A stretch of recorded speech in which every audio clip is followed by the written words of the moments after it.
I know you ain't serious. To make fun of that girl because she is bi-curious. Then you wanna catch an attitude cause with you she got furious. Trying to tell that boy his pants are too small, but he got a low income so there ain't no shopping at the mall. Or she's too short and he's too tall, judging them girls for kissing on that wall. Guys telling girls they love them, taking that V-card, dumps her and moves on, but it's hard. Crying, asking if she's a damn retard. That boy that stays in his seat, he's going somewhere in life, but you're selling weed in the street. Trying to stay away from your baby mama cause she wants you to put shoes on her feet and give her food for your baby to eat. We got 14-year-old girls pregnant and getting high, worried that her mama's gonna cry, so she tries to run away or tell her life goodbye.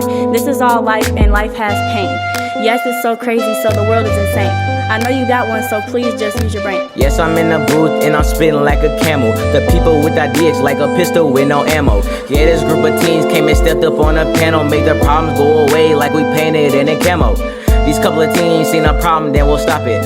Other people see a problem, all they do is dodge it. We do these type of things and so no one else can top it. Then we do it like we about to do this photo voice project.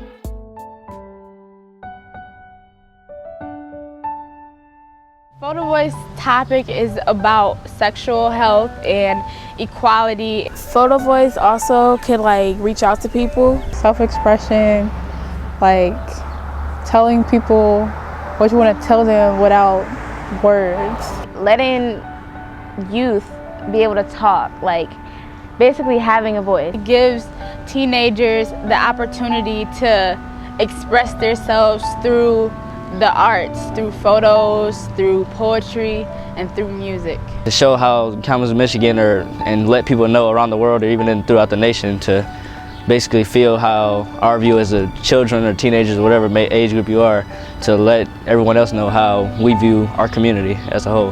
Mostly I took pictures of things that stood out to me that can inform people about the things that we do.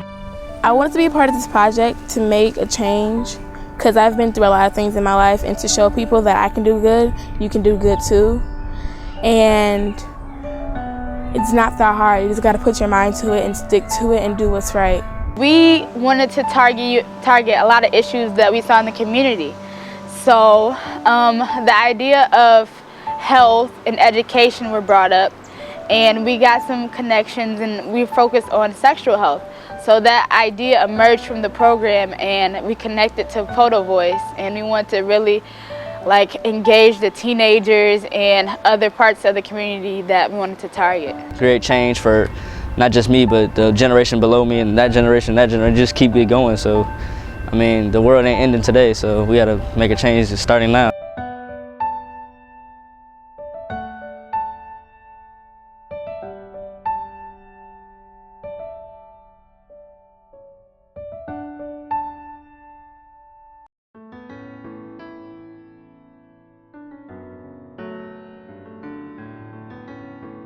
Basically, we just thought about, we should like make a little project and then present it to the community so that people will be more informed about what they're getting into when they're having sex. And we would learn new stuff, and we did learn a lot of new stuff, because a lot of new stuff that we didn't learn, like the amount of the statistics of the STIs, infections and stuff that's going around. Be concerned about sexual health is because why wouldn't you want to know about sexual health? I mean, you just don't want to go out having sex and then like just be like, oh yeah, it's cool. And then like you go to your doctor's appointment like two years later and end up with like something that you didn't know you had. I mean, you should know everything that there is about sex if you're going to be having sex. First, get the facts out. Get the facts, and before you have sex or anything, make sure that you and your partner go get tested, and like like tell other people. If you're going to be doing stuff, like talk to your kids, talk to people. It's a topic that people want to talk about, but it's so like awkward about it. You just gotta let people know and make sure they know. Just tell them and then like leave. Like you make sure they know like the things that's going on.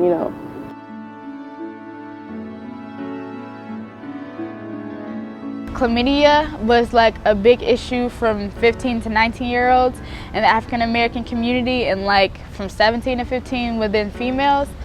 So we saw it like as real close to relate to, and we see it around town, and it's people our actual age. So we need to target the people that's getting influenced by it. Statistics are higher for mainly African Americans because I want to say we have less knowledge, but I don't want to be disrespectful kind of, but I want to say we have less knowledge of what can happen and then we have less of a care actually too of what can happen. We just want to feel good for the moment and just let it happen, and then we don't have fun now and then worry about consequences later. It's like that. We have that mentality, and I think that people just don't realize what mistakes they're making, really. From my point of view, I believe that the statistics for young black males are because they are the most vulnerable to peer pressure, and like they would like to do whatever it is, have sex, smoke drugs and all that to fit in. So I guess we were the most, I think it's all because of peer pressure, and we're the most vulnerable to peer pressure, and we just like do whatever to be cool on the streets and all that stuff like that. So that's what I think it is.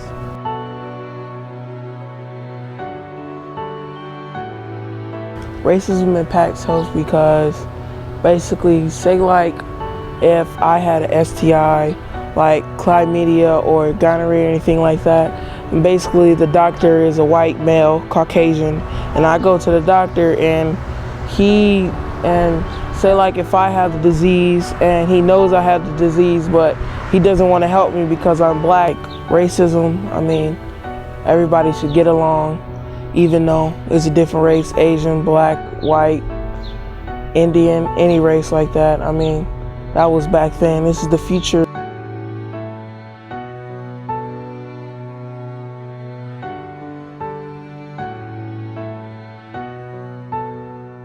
As a young African American girl, I see a lot of racism in my school, and I feel like if nobody else will stand up for themselves, maybe I could do it for them and be their voice. Racism is like a boundary that's setting us apart instead of like keeping us together. So as far as like sexual health, that comes as a big responsibility on yourself. So it's not like it's everybody's fault. Like we all take responsibility for our actions, but as a culture, as races, we're not helping each other to get to a goal. We're letting race be a part to, you know, keep us separated.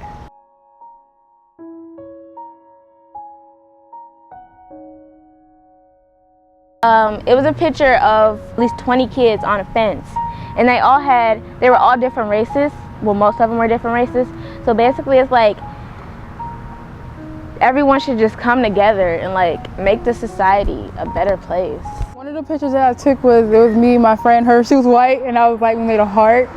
Like you can love different races and show that you like to be around different type of people, because I like to be around different types of people. I felt good about it, and it was like something great, because most people are like, oh, I only hang out with black people, I only hang out with white people, but like I hang out with all types of people.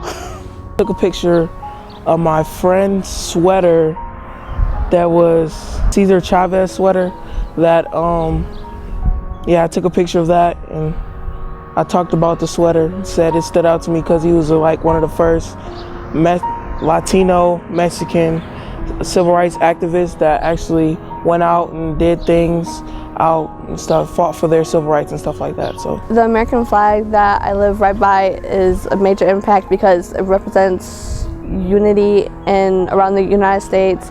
So it doesn't really necessarily mean it's all whites, it's all blacks, it's all Hispanics, it's all any other culture that we could think of. It's about all of us coming together, and we all have a reason to be here, and we all are allowed to be here regardless of our color. A picture I've took that stood out to me most is kids playing with each other and not fighting. They're just hanging around, having fun, and doing things kids should be doing. I took a picture of this cloud that looked like a giant blob monster thingy, and it was like one of those clouds that were just like not a low cloud and not a high cloud, but it was just like in the middle of the atmosphere, and it just looked out of place, how most people feel going through the whole sexuality, homophobic. They're just like feel like a blobby cloud. Took a picture of, it was a really grass area with like a little white flower in the middle, and that was the only thing that stood out. I think that what the flower meant to me is like the difference, the change, or all the possibilities that can come out of something so little.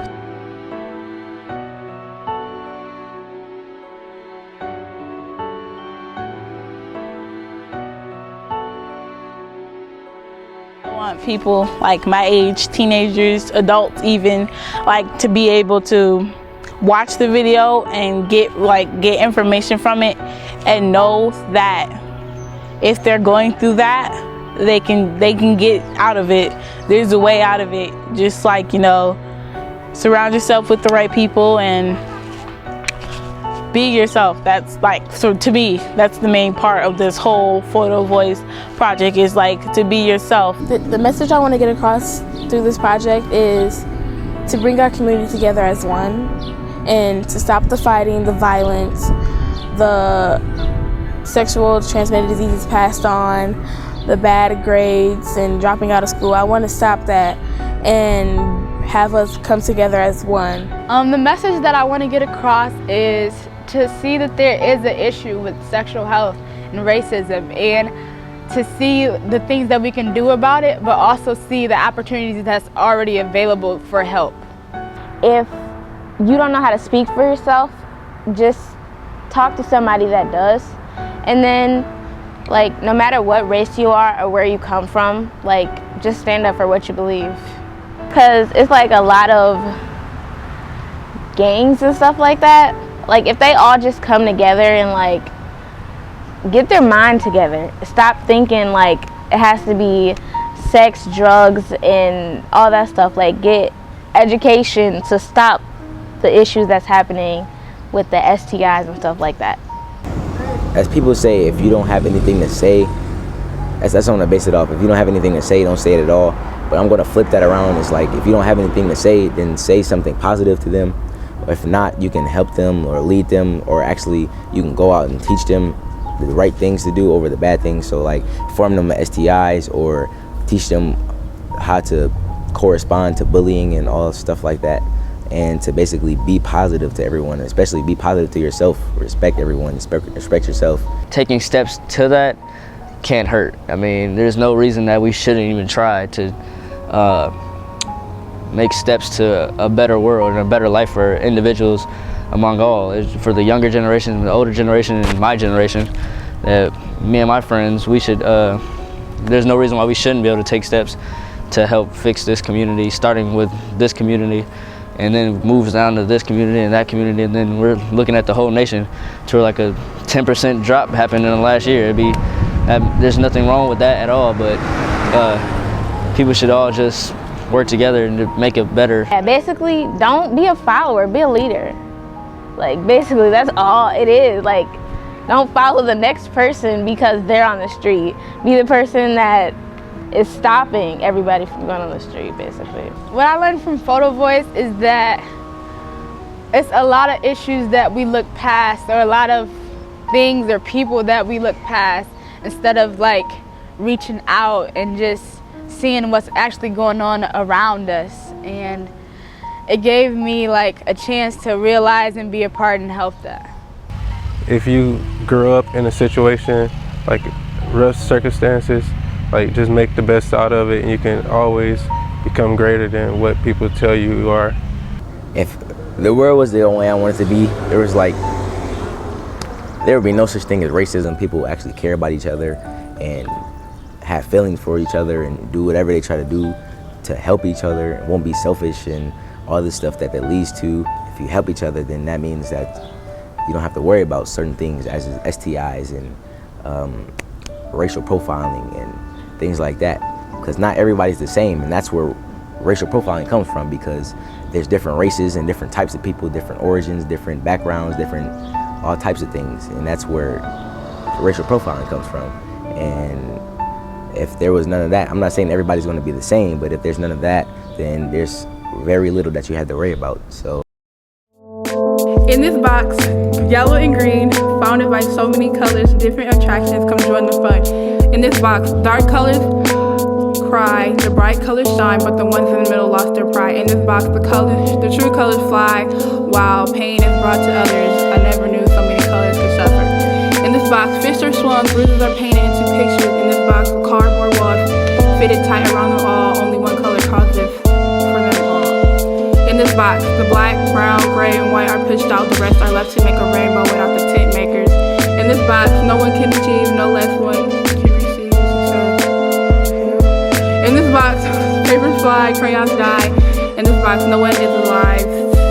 Stuck in the devious life of being mistreated. In this box, full of crayons. The grades get pushed out. In this box, the mistreating, the beat didn't end. It brought more paper crayons. Remember what Tupac said about the rose and the crack? Well, I was walking in my mind and I saw that it came back. It was a 1 in a million chance back then, and now I see that it has done it again. The one who was too strong to hear it from the rest, who ran the race and came better than the best. I mean Superman strong, it's got an S on his chest. Over through the rough to live his new life, shocked everyone like a cut with a sharp knife.